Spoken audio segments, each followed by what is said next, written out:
Hi guys, another video with Lincoln. This one is about daily driving classic cars and why it's not for everybody.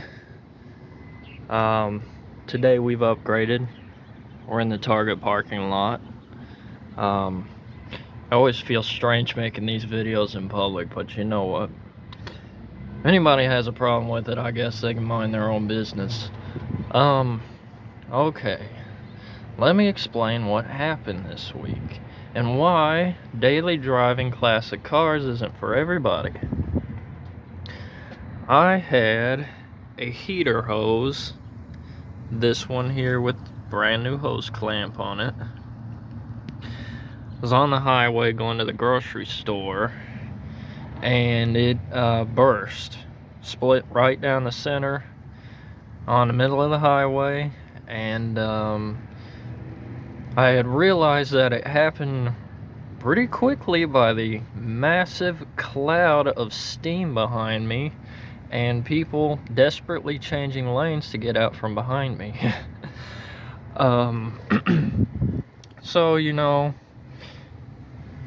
every once in a while, things like that happen. No matter what car you're driving, what brand it is, anything like that. If it's a classic car, things like that happen.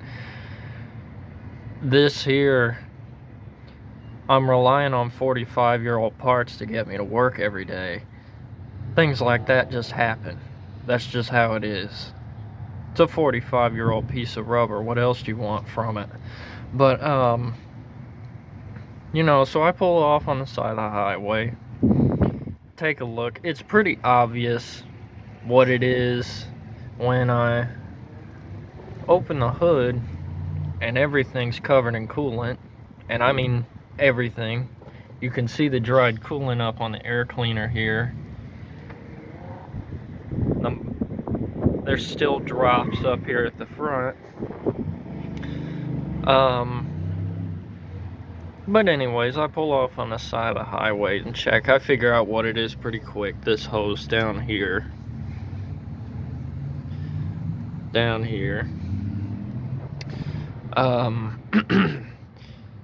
So, half mile from the nearest exit, and I didn't like doing it, but I went to the next exit anyways without coolant, because you leave a car like this on the side of the highway and come back hours later, and there's no guarantees it's still gonna be there. So I wasn't gonna leave it there on the side of the highway, so I found a parking lot and I had someone come get me, and I changed the hose out.